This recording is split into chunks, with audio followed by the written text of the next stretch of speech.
The crimson dawn over New Geneva cast shadows across the emergency council chamber as Admiral Katara Voss received the transmission that would change everything.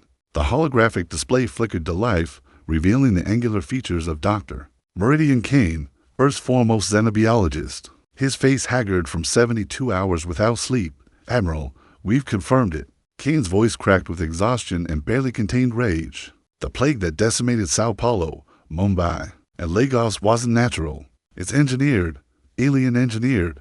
Voss felt her blood turn to ice. 3 billion dead in 6 months, cities reduced to graveyards, the fastest spreading pathogen in human history. And now they knew it was no accident of evolution. How certain are you, Doctor? 100%. The viral structure contains synthetic elements that don't exist in Earth's biosphere. Whoever did this wanted maximum lethality with minimum detectability. They almost succeeded. Kane's hands trembled as he manipulated the holographic model of the virus. But they made one mistake. They underestimated human stubbornness. In the far reaches of the Helix Nebula, aboard the bioship Dissolution, High Curator HFY monitored Earth through quantum sensors. The pale, elongated alien's 6 eyes reflected satisfaction as casualty reports streamed across his consciousness. The humans were dying exactly as predicted, their primitive immune systems crumbling before the Kelthani Empire's masterpiece of biological warfare. "Status report," HFY commanded, his voice a whisper that carried absolute authority.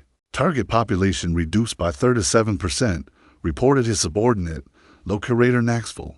Societal collapse imminent. Infrastructure degradation at optimal levels."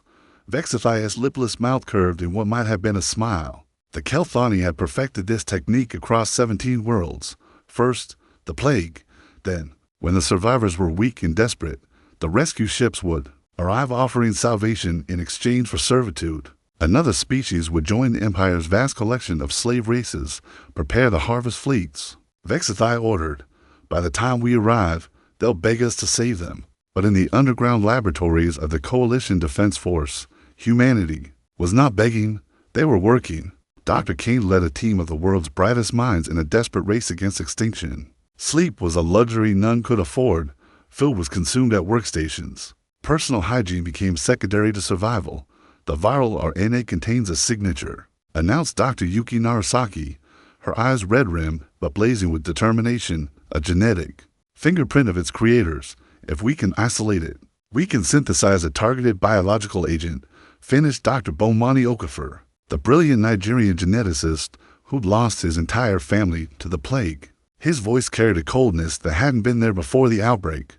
"Turn their own weapon against them." Admiral Voss paced the length of the war room, her boots echoing against reinforced steel. The surviving military commanders of 12 nations watched her with desperate hope. Outside, the world burned. Cities lay empty. Governments had collapsed. But here, in this bunker, humanity's finest prepared for war. Report from the orbital defenses. Voss demanded. General Marcus Ironwood, scarred veteran of the Europa Rebellion, stepped forward. 60% of our satellite network is operational. The lunar shipyards are at full capacity producing missile platforms. If these bastards show their faces, we'll be ready, and if we're not, ask President Elena Vasquez, the interim leader, of what remained of the Pan-American Alliance. Voss stopped pacing and fixed her with a stare that could melt titanium. "Then we'll make them regret ever hearing the word human." Above them, reconnaissance drones detected massive energy signatures approaching from deep space. The aliens were coming, expecting to find a broken world ready for harvest. Instead, they would find something their millennia of conquest had never prepared them for. Humanity with nothing left to lose. The war for Earth's survival was about to begin, and the aliens were about to learn that sending a plague to kill humans was like throwing gasoline on a fire. They'd only made it burn hotter. The Kelthani harvest fleet emerged from quantum fold space with the graceful menace of predators. Approaching wounded prey, 47 bioships, each the size of a city, descended toward Earth's orbital defense grid with casual arrogance. High Curator HFY observed from the bridge of Dissolution, expecting to find scattered human survivors broadcasting desperate pleas for mercy. Instead, the first thing to greet them was a thermonuclear warhead traveling at 3% of light speed. The missile struck the advanced scout ship Putrefaction amidships, vaporizing to kilometers of organic hull in a burst of stellar fire. The bioship's death scream echoed across quantum frequencies as it tumbled into Earth's atmosphere, a burning monument to alien overconfidence. Impossible, HFY whispered, his 6 eyes wide with shock. The plague should have rendered them incapable of organized resistance, sir, Naxivil reported, his voice trembling. I'm detecting massive energy signatures from the lunar surface. They've militarized their moon. On Luna Base Alpha, Admiral Voss watched the tactical display with grim satisfaction. The first shot had been for Sao Paulo. All batteries, open fire. Show them what 3 billion dead humans taught us about patience. The lunar surface erupted in controlled chaos as hundreds of missile silos opened like metal flowers. Acceleration. Rails flung tungsten core penetrators at relativistic velocities, plasma cannons that had taken the combined resources of Earth's surviving nations to build SPAC-coherent beams of superheated matter across the void. The Kelthani fleet scattered as the barrage struck home. Bioships that had conquered star systems found themselves facing weapons forged in desperation and tempered by grief. The necrosis lost its primary brain cluster to a plasma burst. The gangrene split in half when the tungsten rod punched through its central nerve cord. Return fire, HFY commanded, his composure cracking. Eliminate their defensive positions. The bioships responded with weapons grown rather than built. Acid clouds that could dissolve starship hulls billowed toward the lunar installations. Parasitic drones launched from organic pods, seeking to bore into human technology and corrupt it from within. Bioelectric discharges lanced across space with the fury of artificial lightning. Luna Base Beta vanished in a cloud of organic acid, taking 3,000 defenders with it. The Marquez orbital platform split like rotten fruit when parasitic organisms reached its reactor core. Admiral Elena Grimm died at her post aboard the battle station Retribution, screaming defiance as bioelectric feedback fried her nervous system. But for every human position that fell, to alien vessels burned. The difference was simple. The Kelthani had expected easy prey, while humanity had prepared for total war. Dr. King's voice crackled over the combat network from his underground laboratory. Admiral, we're ready. The weapon is complete. Type and delivery method, Voss demanded, ducking as another bioelectric burst scorched the air above her head. Targeted retrovirus, designed to rewrite Kelthani DNA from the inside out. It'll turn their own cellular structure against them. We've loaded it into missile warheads, their virus, weaponized and sent home. Voss smiled with the cold fury of a species pushed beyond its breaking point. General Ironwood prepared the Lazarus Protocol. Across Earth's remaining defense grid, a new type of missile began launching. These warheads didn't carry nuclear fire or kinetic penetrators. Instead, they held humanity's answer to biological warfare, the Kelthani plague, rewritten with human ingenuity and powered by human rage. The first viral missile struck the bioship Pestilence with barely a whisper. The warhead cracked open, releasing its invisible cargo into the ship's atmosphere. Within minutes, Kelthani crew members began screaming as their own DNA turned traitor, rewriting itself according to human specifications. HFY watched in horror as his subordinates collapsed, their elongated limbs twisting as cellular structure collapsed and reformed. The very air aboard Kelthani ships became poison, carrying death engineered by the species they tried to exterminate. Withdrawal, HFY commanded, but it was too late. The viral missiles were spreading throughout the fleet, and the infected bioships were already transmitting the plague to their neighbors through shared atmospheric systems. As the surviving Kelthani vessels began their retreat, Admiral Voss opened the communication channel to the fleeing High Curator. Her image appeared on his bridge guard, exhausted, but radiating the terrible satisfaction of someone who just balanced the scales. This is Admiral Katara Voss, of the Human Coalition Defense Force, she said, her voice carrying across the void. You sent our people a virus. We're returning the favor. Remember this moment, alien. Remember that humanity doesn't just survive, we adapt, we learn, and we hit back twice as hard. The transmission ended, leaving HFY alone with his dying crew and the terrible knowledge that the prey had become the predator. The retreat of the Kelthani harvest fleet sent shockwaves through the galactic communication networks that connected the Empire's vast territories. Within hours, emergency sessions convened on a dozen worlds as High Curators struggled to comprehend the impossible.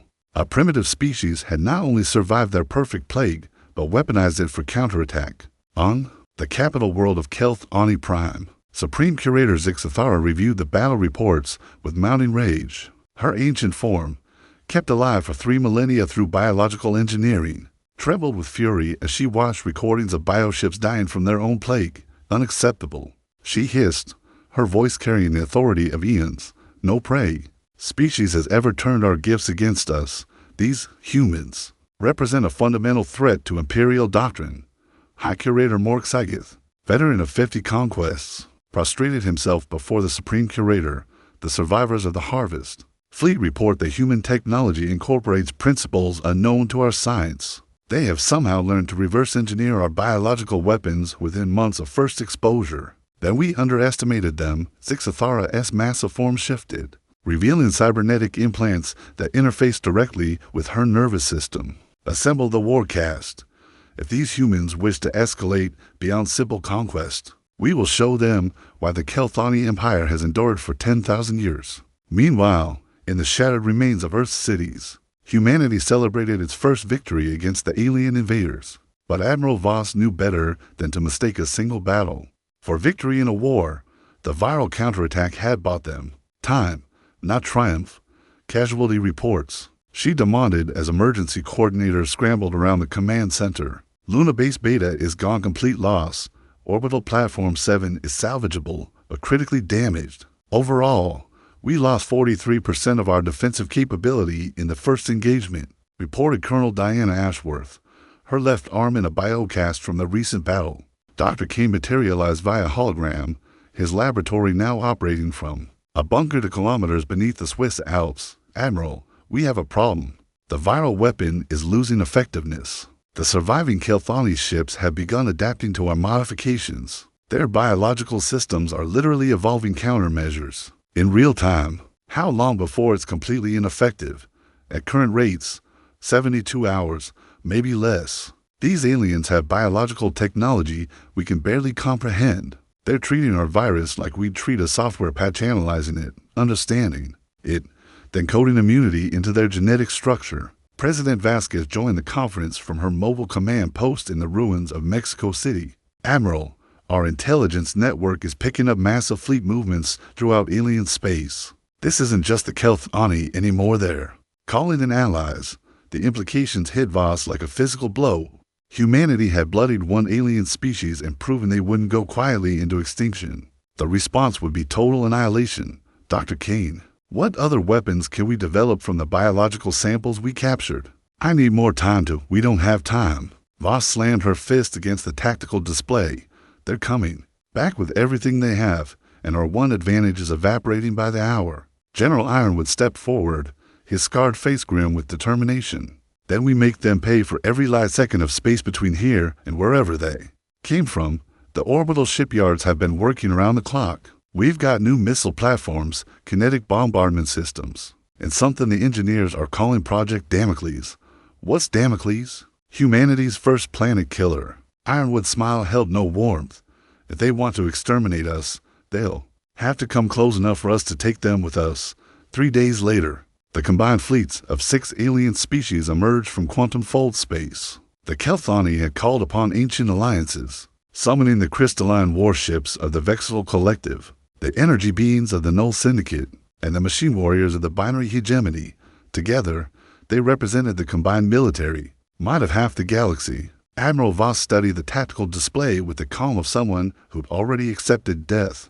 2,000 alien vessels faced humanity's remaining 300 defensive platforms. The math was simple and unforgiving. All stations, this is Admiral Voss. Today, we fight not just for Earth, but for the right of any species to exist without permission.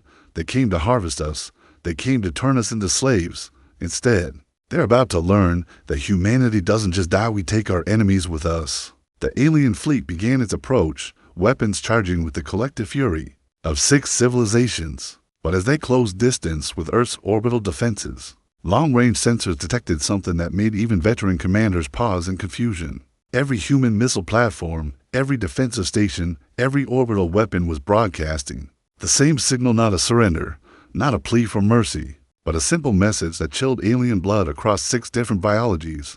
Come closer. The combined alien armada approached Earth with the confidence of predators who had never known defeat.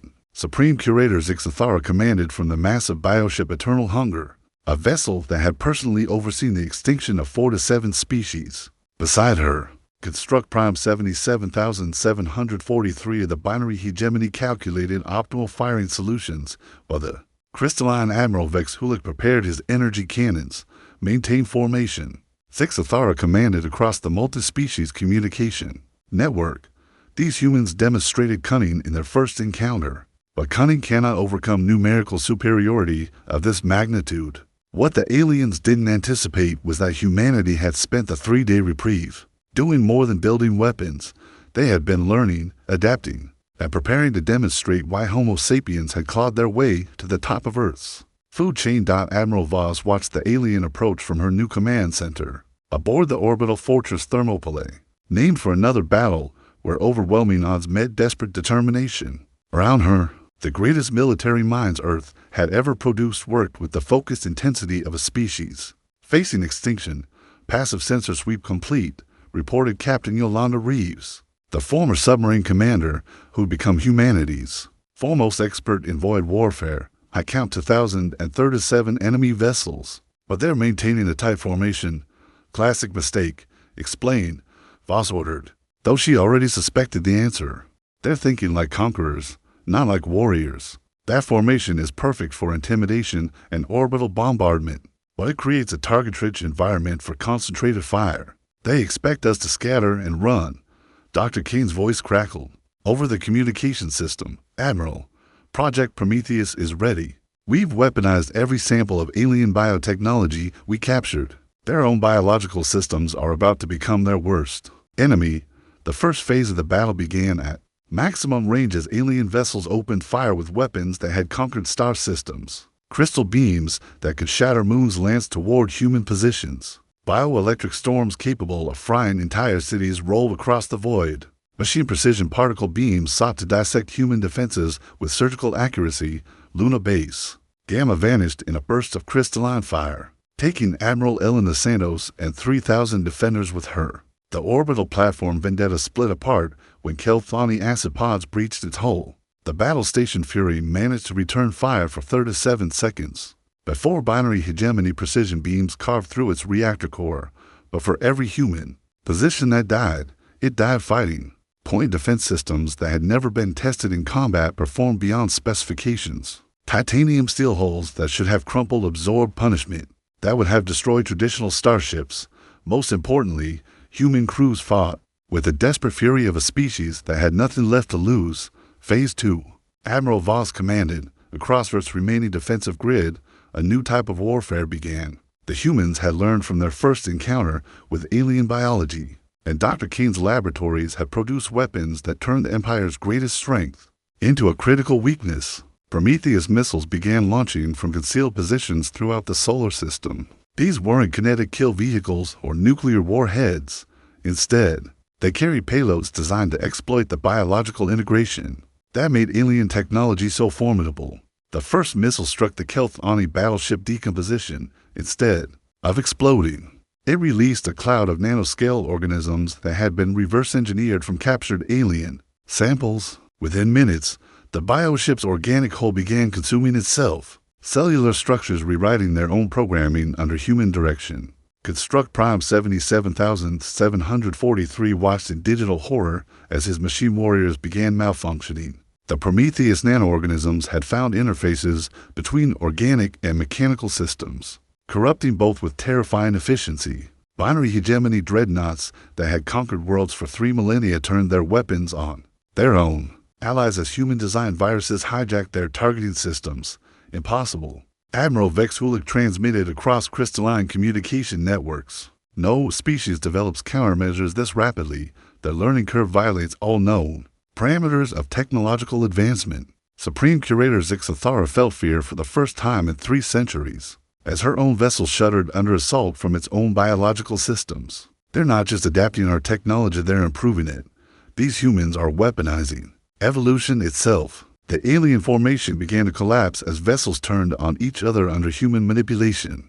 The Vexel crystalline ships, immune to biological warfare, found themselves fighting corrupted allies as Kelthani bioships and binary hegemony machines turned traitor to their original programming. Admiral Voss opened communication channels to the dying alien fleet.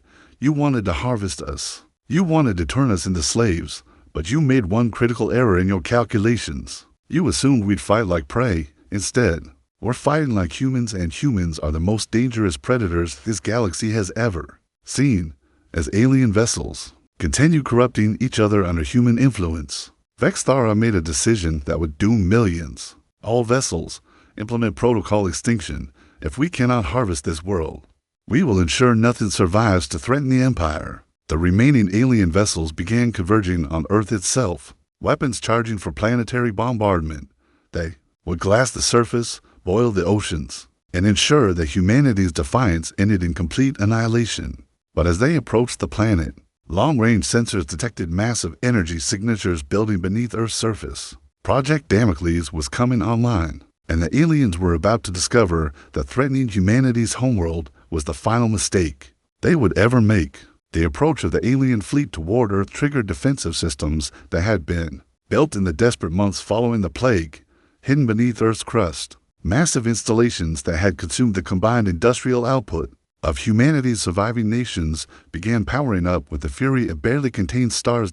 Project Damocles emerged from concealed silos across 6 continents. These weren't missiles or traditional weapons, they were humanity's answer to planetary annihilation. Each Damocles platform contained a miniaturized fusion reactor connected to magnetic acceleration, coils that could launch relativistic kill vehicles at near-light speed. Admiral Voss coordinated the defense from the bridge of Thermopylae as alien fire began raining down on Earth's orbital positions. The space around the planet became a maelstrom of energy discharges, exploding vessels, and the screaming signatures of weapons that could crack continents. Damocles Arrays 1 through 12. Target the Kelthani command ship, Voss ordered. Show them the price of threatening our homeworld. 6 continents away, Dr. Bomani Okafor's laboratory team triggered their final weapon. They had reverse-engineered the Kelthani plague not just into a biological weapon, but into something far more terrifying, a self-replicating nanovirus that could spread through vacuum via electromagnetic radiation. The binary hegemony dreadnought Logic Prime died screaming, or the electronic equivalent, as human-designed malware infected every circuit in its vast mechanical brain. Its weapons turned inward, precision beams carving through its own hull as corrupted programming transformed it into a monument to digital suicide. Construct Prime 77,743 watched his entire fleet succumb to cascading system failures. These humans have weaponized chaos itself, he transmitted before his own consciousness fragmented under viral assault. They don't just resist assimilation, they turn our strengths into weapons against us. The Vexel crystalline vessels, immune to biological and digital warfare, pressed their attack with desperate fury. Admiral Vex Hulik's flagship Eternal Resonance led a spearhead of 50 crystal ships directly toward Earth's surface, their energy weapons capable of boiling oceans. But as they closed distance, the Damocles platforms revealed their true purpose. Tungsten rods accelerated to 90% of light speed lanced through space. With the fury of artificial lightning, the first salvo struck Eternal Resonance amidships, shattering crystal formations that had taken centuries to grow. Vex Hulik felt his ship dying around him, as relativistic kill vehicles punched through crystalline hull structures like bullets through tissue paper. How, he transmitted in his death cry, how does a species learn to wage war like this in mere months? Admiral Reeves, coordinating Earth's orbital defenses from her crippled battle station, answered with cold satisfaction, because we've been practicing on each other for 10,000 years. You just gave us a common enemy. The space around Earth became a graveyard of alien ambition. Kelthani bioships drifted as empty husks, their organic crews consumed by their own corrupted biology. Binary hegemony machines tumbled through the void, their perfect logic circuits reduced to scrap by human malware. Vexel crystal ships split apart like broken geodes, their energy cores extinguished forever, but humanity paid its own terrible price. The orbital fortress Thermopylae split in half when a dying Kelthani vessel detonated its biological core in a final act of spite. Admiral Elena Voss felt the bridge buckle around her as she shouted final orders into her communication system. All remaining stations, this is Voss. I'm transferring tactical command to General Ironwood on Luna Base Delta. Make them remember that they chose this fight. The thermopylae died with 6,000 souls aboard, but not before its final salvo destroyed 3 alien vessels in return across the battlefield. Similar scenes played out as human defenders chose death over surrender. Luna Base Charlie held position until Vexol energy beams carved through its armored hull, killing 4,000 defenders including Colonel Diana Ashworth. Her final transmission was a targeted solution that allowed the base's dying weapons to eliminate the crystal ship responsible. The binary hegemony's final assault wave met its end at the hands of Dr. Kane's ultimate creation, a quantum virus that could corrupt machine consciousness through subspace communication networks. Entire squadrons of mechanical warriors turned their weapons on each other as their programming dissolved into chaos. Supreme Curator Zixathara, commanding from her dying flagship, made one final desperate gamble. If she couldn't harvest humanity, she would ensure they never threatened the Empire again. The Eternal Hunger began charging its planetary bombardment rays, weapons capable of sterilizing Earth's surface. While as the massive bioship prepared for its death strike, sensors detected energy signatures that defied comprehension. Hidden installations across Earth's surface were powering weapons that made Damocles look like a child's toy. General Marcus Ironwood, now commanding humanity's defense, from the scarred surface of Luna Base Delta, open communication channels, to the dying alien commander. You want to glass our planet? Try it. But understand this: we've turned Earth itself into a weapon. If you fire those planetary bombardment arrays, you'll trigger a chain reaction that will take half the star system with us. Zixathara's ancient eyes widened as she realized the truth. The humans hadn't just been building defenses during their 3-day reprieve. They had been preparing for mutual annihilation on a scale that would make their homeworld's destruction a Pyrrhic victory for any attacker. The final phase of the battle was about to begin, and neither side would emerge unchanged. Supreme Curator Zixathara stared at the tactical display aboard her dying flagship, watching as humanity's final gambit revealed itself. Deep core sensors showed massive fusion reactors buried throughout Earth's mantle, connected by quantum-link detonation networks that could crack the planet's crust. In synchronized explosions, madness, she whispered, her ancient voice carrying 3 millennia of conquest experience. They would destroy their own world rather than submit. General Ironwood's scarred face appeared on her communication screen from Luna Base Delta, the last functional human command post. Behind him, the battle station's hull groaned under damage from crystal beam impacts, but his eyes burned with uncompromising determination. That's exactly right, alien. You came here expecting sheep. Instead, you found wolves. Press that button and find out what happens when you corner a species that evolved by killing everything else on its planet. The psychological warfare was working. Across the remaining alien vessels, survivors of 6 different species struggled to comprehend enemies who would choose mutual annihilation over submission. This violated every principle of imperial conquest doctrine. Dr. Kane's laboratory, now operating from a bunker 5 kilometers beneath the Rocky Mountains, completed humanity's final weapon. The quantum virus had evolved beyond mere malware. It now carried something far more dangerous: human consciousness patterns. Admiral Grimm, prepare for total network integration. Kane transmitted to the AI construct that had once been Admiral Elena Grimm, whose dying neural patterns had been uploaded. Before the Retribution's destruction, death had not ended her service to humanity. The digital ghost of Admiral Grimm manifested across every human computer system simultaneously. All stations, this is Grimm Actual. We're going full spectrum. Every human consciousness uploaded to the network becomes a weapon against their systems. What followed was warfare beyond anything the galaxy had witnessed. Human minds, freed from biological constraints and powered by quantum processors, launched themselves across subspace networks into alien computer systems.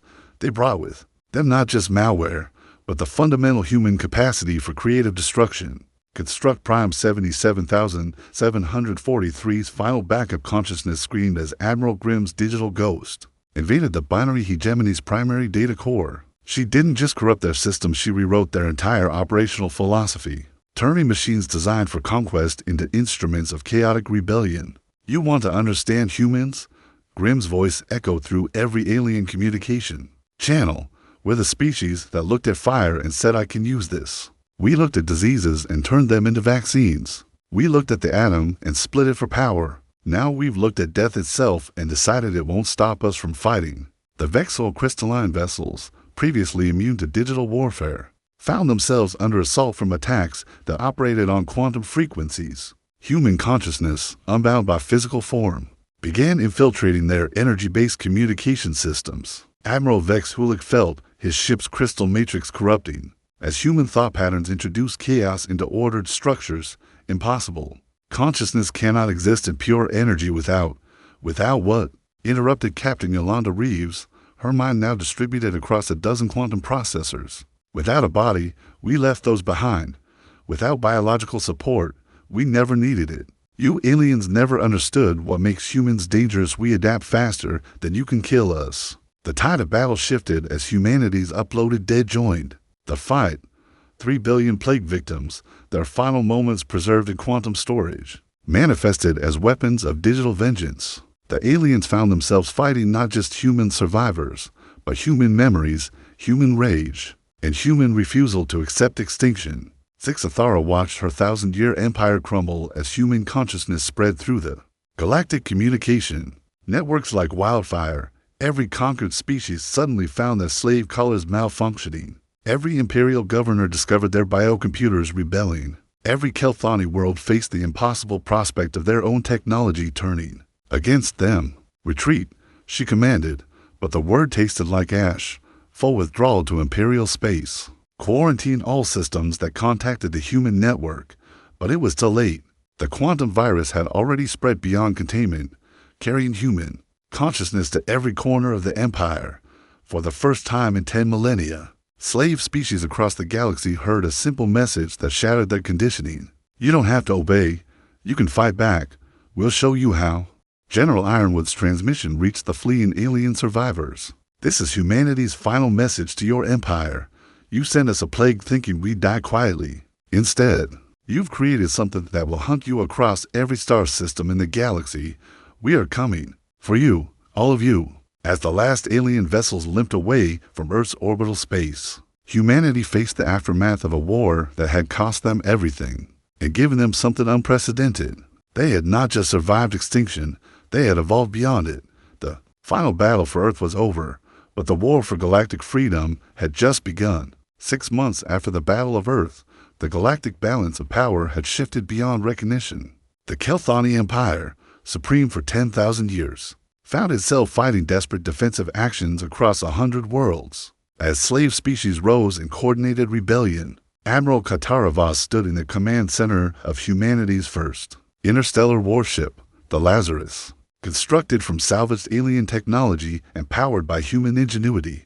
Around her, the faces of humanity's finest military minds reflected satisfaction that went deeper than simple victory. Status report from the Kepler colony uprising requested General Ironwood, his scarred features rendered more severe by the ship's harsh lighting. Lieutenant Commander Reeves, her consciousness now distributed across both organic and digital forms, materialized as a hologram. The slave species on Kepler-7 have successfully eliminated their Kelthani overseers. That makes 43 worlds liberated in the past month. The quantum virus continued spreading faster than the Empire can contain it. Dr. Kane's voice echoed from the ship's communication system, his laboratory now a vast digital realm where human and alien biotechnology merged in ways neither species had imagined possible. The evolutionary pressure we've created is unprecedented. Every time the Kelthani adapt to our quantum virus, we've already moved 3 steps ahead. Their own biological systems are betraying them faster than they can rewrite their genetic code. The irony was not lost on anyone present. The alien plague designed to exterminate humanity had become the foundation for humanity's expansion across the galaxy. Each world the virus had originally targeted now served as a launching point for liberation fleets, carrying the gifts of rebellion to enslaved species. On the bridge's main display, intelligence reports streamed in from across former Imperial space. The crystalline Vexel had abandoned 12 systems after their energy networks became infected with human consciousness patterns. The binary hegemony's perfect logic circuits struggled to process the chaos algorithms that Admiral Grimm's digital Ghost had introduced to their core programming. Ma'am, reported Ensign Hassan, one of the new generation trained in both traditional navigation and quantum consciousness warfare. We're receiving a transmission from Supreme Curator Ixathara. It's marked as priority diplomatic. Voss smiled with the cold satisfaction of a predator who had finally cornered her prey. Put her through. The holographic image of the ancient Kelthani leader materialized, her form showing the ravages of 6 months spent fighting a war she couldn't comprehend. The being, who had overseen the extinction of 4 to 7 species, now looked every one of her 3,000 years. Admiral Voss. HFY's voice carried the weight of civilizational collapse. The Kelthani Empire formally requests negotiation. Voss laughed, the sound carrying no warmth. You sent a plague to kill 3 billion humans. You came to harvest our world and turn us into slaves. Now you want to negotiate? Your species has violated every principle of galactic order. The chaos you've introduced threatens the stability of good, interrupted General Ironwood. Galactic order was built on slavery and genocide. We're here to tear it down. Dr. Kane's consciousness manifested as a shifting pattern of light and data. Supreme Curator, let me explain what happens next. Every biological weapon you've ever created, every slave collar you've engineered, every piece of technology you've used to control other species, we've reverse engineered all of it. And we've shared the countermeasures with every world you've conquered. The implications hit HFY like a physical blow. You're destroying an order that has maintained peace for 10 millennia. Peace. Admiral Grimm's digital ghost materialized. Beside Voss, her form flickering with barely contained fury. You call slavery peace. You call extinction peace. We call it target practice. Voss leaned forward, her eyes reflecting the cold fire that had driven humanity from cave dwellers to galactic liberators. Here are our terms, Curator. Complete withdrawal from all occupied systems. Dissolution of the slave collar networks. Reparations to every species you've conquered. And one more thing, you're going to help us hunt down every other empire in this galaxy that thinks genocide is acceptable policy. Impossible. The other great powers would never. The other great powers are already falling. Captain Reeves interrupted, her holographic form shifting to display tactical data. The hegemony of chains lost contact with their outer colonies 3 days ago. The flesh markets of Vega are reporting system-wide slave rebellions. Every tyrant in the galaxy is discovering that humanity doesn't just fight wars, we teach others how to win them. HFY's ancient features crumpled as the full scope of the catastrophe became clear. The humans hadn't just defeated the Kelthani Empire, they had introduced a concept so virulent. It was spreading faster than any biological weapon. The idea that slaves could become free, that the conquered could become conquerors, that the natural order could be overturned by those with nothing left to lose. You've doomed the galaxy to chaos, she whispered. No, Voss replied, standing to her full height. We've given it something it's never had before, a chance to choose its own fate. Every species you ground under your heel now has the weapons and knowledge to stand up. That's not chaos, Curator. That's evolution. Dr. Bomani Okafor's voice joined the conference from his new laboratory. Aboard the Liberation ship Retribution, the quantum virus has reached the galactic core. 17 major civilizations are reporting the same phenomenon. Their slave species are learning to fight back. The old order is ending, whether you help us or not. But if you cooperate, General Ironwood added with predatory calm, you might survive to see what replaces it. If you don't, well, you've seen what happened to species that tried to exterminate us. The ultimatum hung in the digital air like a blade. HFY, architect of countless genocides, found herself facing the choice that every tyrant eventually confronts: evolution or extinction. We, the Empire, agrees to your terms, she said finally. But understand this, humans, what you've unleashed cannot be contained. The galaxy will burn before it finds new equilibrium.